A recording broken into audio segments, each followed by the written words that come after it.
Hello, and welcome to Stories for the Soul, a place for gentle tales told slowly, so you can unwind and let your thoughts drift to peaceful shores. Tonight's story is about an old lighthouse, standing alone at the edge of the sea, and the keeper who called it home. The lighthouse had been there for as long as anyone could remember. It rose from a bed of dark, jagged rocks, its stones weathered by decades of wind, rain, and salt.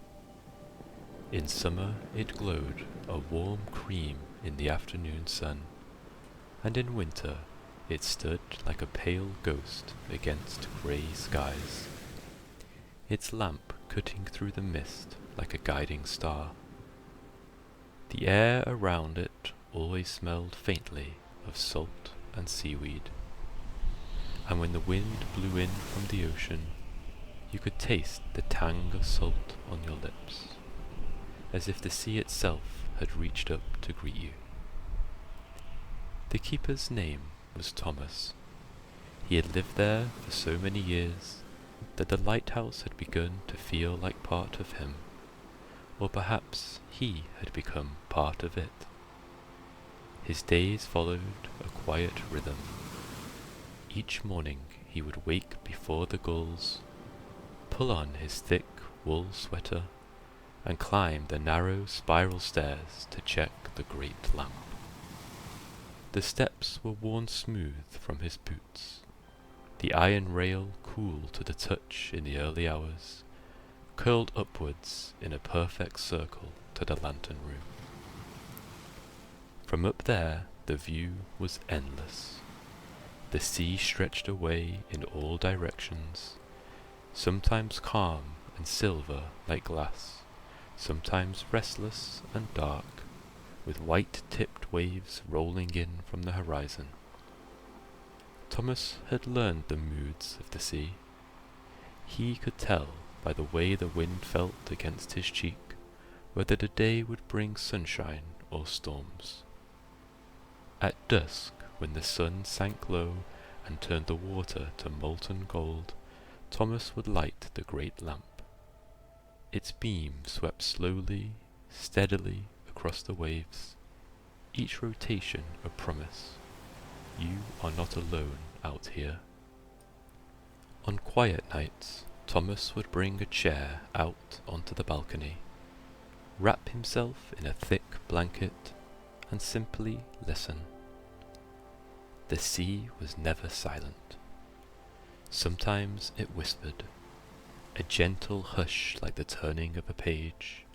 Sometimes it sighed like a tired friend settling down to rest. And sometimes it roared with wild, ancient fury, a voice older than the land itself. One still, moonlit night, Thomas heard something new, a low, humming sound. So soft he thought at first it might be the wind in the rocks, but as he closed his eyes, he realized the sea was singing to him. Not with words, but with a feeling, warm, deep, and steady. It was the sound of belonging. From that night on, Thomas listened more closely. He began to notice the tiny details. The way two waves meeting made a faint clinking sound, like glasses in a toast.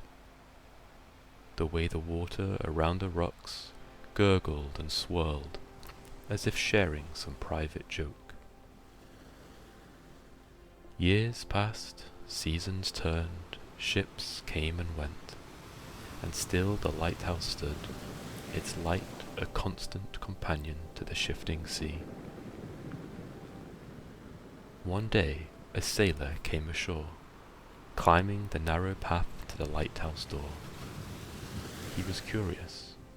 How could someone live out here for so long, with only the wind and water for company?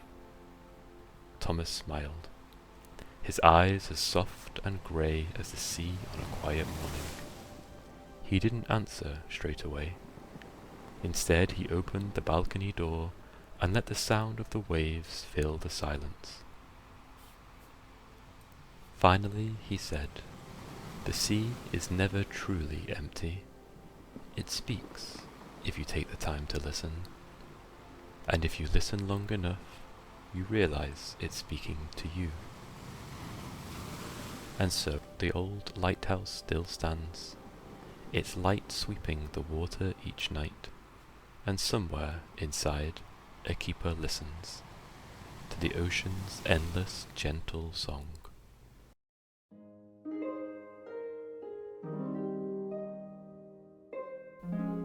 Thank you for joining me tonight. May your dreams be as calm as the sea on a quiet night. Good night.